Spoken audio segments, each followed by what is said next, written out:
in space. And now let's do a little space story time.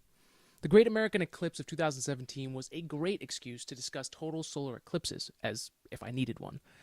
One of the greatest examples of the scientific use of a total solar eclipse is the story of Einstein's theory of general relativity. It's my favorite example of how an idea climbs the scientific ladder. Albert Einstein's history is very interesting, and I love watching documentaries and reading about his life. I would love to talk more about both Einstein and his thoughts, but that's for another episode. On this episode, I want to talk about how his scientific idea went from a daydream at work to becoming the leading scientific law, replacing Newton's.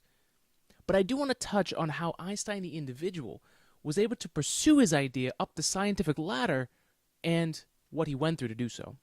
Before we start, let's get this up here. So this is a bust of Albert Einstein that I 3D printed using the Prusa i3 Mark II 3D printer. It was originally created by LS Miniatures and is available for free to download on thingiverse.com. The detail that came out of this is just simply amazing, and it's probably the most detailed thing I've 3D printed so far. I'll have a video on AG3D soon detailing how I made this awesome model later. But in the meantime, I'll put Einstein up here, and let's begin. The hypothesis for one of Albert Einstein's most important theories began from a simple daydream he had one day while working as a patent clerk in Switzerland in the spring of 1905.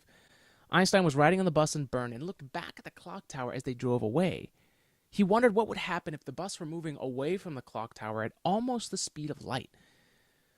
What would happen to time if you looked back at the clock tower? In his imagination, Einstein saw that the clock tower was frozen in time as the bus approached the speed of light, moving away from the clock tower. Einstein described the sensation as if a storm broke inside my mind. All of a sudden, everything just kept gushing forward. Now, the mind storm of Einstein happened because everything he knew about science at that time started to put all the pieces together. If you're moving through space at the speed of light, that's as fast as you can go. That means the light coming off of something like a clock tower won't be able to reach you since you're already going as fast as possible, which also meant the closer you're moving to the speed of light, the slower you are going through time. This was the beginning of Einstein's theory of special relativity, which says that space and time are connected and deeply intertwined. So much so, they're one and the same and part of this flexible, dimensional fabric called space-time. All of this came from an idea Einstein had on the bus one day. Before Einstein's hypothesis, the general scientific consensus was that space was this place where celestial bodies moved in predictable and clock-like motion. Pretty boring, but with the idea of space-time, the idea of how the universe grew and expanded and evolved over time and will evolve over time, made it something exciting, dynamic, and with just infinite possibilities. So Einstein the patent clerk began his journey up the scientific ladder with the creation of a hypothesis that space and time are interconnected. In order to propose this idea as a theory, Einstein wrote the special relativity paper with the help of his wife Mileva, who was also a physicist. The paper outlined the mathematics behind the theory and attempted to show what happened to space and time at the speed of light. The special relativity paper was published in June of 1905 in volume 17 of the Annalen der Physik, which I apologize if I'm mispronouncing that, but it's also one of the oldest scientific journals on physics and was first published in 1799. This paper brought Einstein's idea up the scientific ladder from hypothesis to theory. He took his original idea and with the help of his wife Mileva created the framework for how this phenomena works, based on what he already knew about the universe. But once the paper was published, instead of any kind of criticism, he heard nothing. Silence. Some of this was because no one knew who Einstein was. Part of it was also because not many people, even scientists at the time, knew what he was talking about. That's how crazy and revolutionary this idea was. 2 years later, Einstein reviewed his theory and realized it was fundamentally limited. Special relativity was only able to describe what it was like for an object moving at a constant speed of light.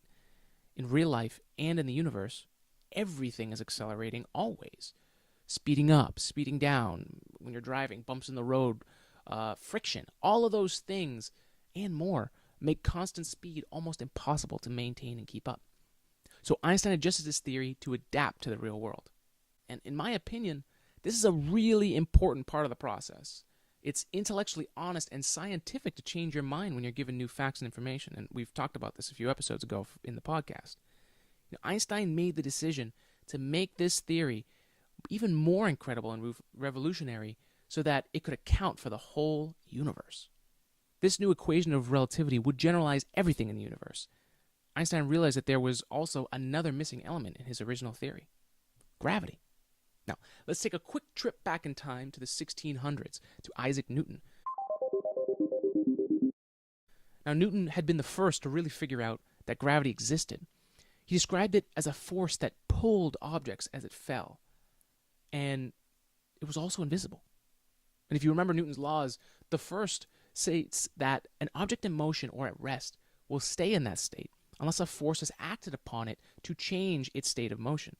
So, gravitational pull makes a lot of sense if you look at it through Isaac Newton's thought process. Now, if I hold this at rest and then drop it, what caused the object to fall? My hand didn't push it down, I just let it go. So some force must be pulling it down, Newton thought. Sorry, Einstein. So he created the idea and the framework for gravitational pull, which was this magical force that acted on objects, causing them to fall. But even Newton thought that there was more to this, but he had to reluctantly leave the mysterious gravity problem for someone else and published his laws of motion in 1687. Now, in my opinion, it's a pretty interesting thing that we could create a scientific law and a new force without understanding how it worked. Now, even scientific theories and laws that express how the world around us works can be built on things we can't see or fully understand. And to me, it's an example of how powerful observation and the scientific method is. Even though Newton didn't understand the secret of this invisible force called gravity, he could still observe and construct a framework to explain the world around him. And more importantly, it shows that you don't have to be perfect or understand everything to create an idea that ultimately changes how we view the world and the universe. Now, moving forward in time to the 1900s, back to Einstein. One day, while staring out his window at work, Einstein imagined what would happen if a worker on the roof fell to the ground. First, the worker would become weightless and freefall. Even if the worker were in an elevator that had just been cut, both would fall and become weightless. This is where Einstein started piecing together the puzzle of gravity and the riddle that Newton had left behind over 200 years ago. Einstein realized that gravity was not the invisible force acting on everything that Newton had originally thought. Gravity wasn't the thing that was pulling on the falling object. It was space that was actually pushing the worker and the free-falling elevator towards the surface of the Earth. Space is not flat and rigid. It can be curved and manipulated. Space pushes you and I and all things pushable. Einstein figured out that how much space is pushing something is determined by the influence of massive objects like the sun or the moon or Earth, resulting in gravity. Even further, Einstein realized that space and time are a fluid, dynamic thing that is much more complex and beautiful than we could have ever imagined. Now, this new thought brings Einstein to create his theory of general relativity. Now, Einstein might be able to propose a general equation for how the universe works. The math itself takes him years to solve and proof out. The sheer visualization of what he's talking about is almost impossible to imagine, even for Einstein. It takes years of thinking and writing and rewriting equations to create the test for this theory. While he works on the math behind his new theory, Einstein becomes Professor Einstein in Zurich in 1911 and starts gaining recognition for his other work amongst the scientific community. 4 years go by as he works to put together the framework for his theory of general relativity. In order for his theory to be recognized and accepted, he needed to create a test for it. The basic idea behind this test is as follows. If space can be manipulated, then a beam of light could be influenced as it passes by something massive enough to bend the beam of light. Einstein would also have to find out exactly how much that beam of light would bend. But where can you test something as crazy as this? I mean, what lab could you use to conduct this experiment? Space, of course! The most massive thing we have near us is the sun. And others have been measuring the position of the stars for years. So if the sun closely passes a distant star, and the position of the light from the star changes by the amount he predicts, then Einstein's theory can be tested and potentially proven. Once Einstein laid out the specific procedure for the test, he reached out to astronomers and astrophysicists. Why? Because the perfect time to view stars that close enough to bend the light around the sun is during a total solar eclipse. And at that time, no one was better equipped than astronomers and astrophysicists. The actual scientific battleground for the theory of general relativity was within the path of totality from a total solar eclipse. Astronomers used telescopes to record star plates and document the position of everything. The star would need to pass close enough by the sun for the light to bend around it, but under normal conditions, that star wouldn't be seen because of how bright the sun is. If someone could record the position of a distant known star that close to the sun during a total solar eclipse, then Einstein could finally see if he was correct. In April of 1914, Einstein joins the most prestigious scientific institute in Berlin after being personally requested. Using his new position, he released his prediction to the public, asking astronomers to observe this. But even Einstein's new position didn't get astronomers to help him. They were busy with their own work, and they didn't respond. But a young German astronomer, Erwin Finley Freundlich, as well as an American astronomer, William Campbell, did take the call. They set up to record the stars during the total solar eclipse on August 21st, 1914. The path of totality would pass through Crimea in Russian territory. But on June 28th, 1914, Archduke Franz Ferdinand of Austria gets assassinated, and the whole world plunges into World War I. While the two astronomer parties were preparing for the eclipse, Russian soldiers approached. The Freundlich party was arrested for being suspected of being spies, and all the equipment gets confiscated, and they spend months as Russian prisoners of war. The Campbell party was allowed to conduct the experiment since the U.S. was neutral, but the clouds never opened up, and the chance to test Einstein's theory passes away. In hindsight, it was actually good that his observations failed, because Einstein had the math wrong, although he didn't know it at the time. The results would have shown half the deflected angle of the bending light around the sun, and it would have disproven Einstein if they had the chance to capture the stars during the eclipse. It would have ruined Einstein, and at the time, Einstein thought it was all over. Meanwhile, the world plunged further into chaos. Patriotism grew to outrageous lengths, and everyone around him became obsessed with the war. Even his closest friend at the Institute, Fritz Haber, used his brilliance to create poison gas. The same science Haber had used to revolutionize fertilizer to feed millions, he would be using to kill thousands in just the first test of the battlefield. Einstein, a pacifist, had no place in the world he lived anymore. He was alone. After failing to convince the academics that war was not the only option, he retreated to his small apartment to continue his work. After 3 years of asking astronomers to capture the stars during a total solar eclipse, he finally realizes his math was wrong. He tried to visualize how space and time were connected and where he got his math wrong. Equation after equation, mistake after mistake, Einstein pushed forward and essentially trying to make all the mistakes he could until eventually he came across the answer.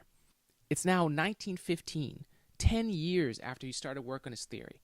He's obsessed with completing his work and finding the mathematical solution to his theory. At the same time, he got invited to present his theory at the Prussian Academy in front of the leading scientific minds at the time. Something he always wanted, but he wasn't ready. While making headway on his mathematics, he took a different speaking gig to prepare for the Prussian Academy. And sitting in the audience was arguably the greatest mathematician of all time, David Hilbert. And Hilbert saw that Einstein was onto something and decided to try and finish the math before Einstein did, and essentially take credit for Einstein's theory. But Einstein didn't back down and continued to work to complete the math of his theory. He found the answer to his problem in the orbit of Mercury. Newton's description of celestial motion contradicted the actual path of Mercury's orbit, but in reality, Mercury's orbit represented a flower petal due to the tilt in its orbit. This was only a riddle because we had a limited idea of what gravity really was. Einstein used his theory of general relativity to painfully calculate the position of Mercury as it orbited the sun. When he finished his calculations, he realized his theory was correct in describing the motion of how celestial bodies orbit the sun, and was so overwhelmed that he actually had heart palpitations and couldn't even focus on his work. With his math correct, he presented to the Prussian Academy, and the whole scientific world went crazy. Everything we knew up until this point could be wrong, and this Albert Einstein a Jewish German scientist in the middle of World War I could be right. But the only way to find out was from capturing an eclipse.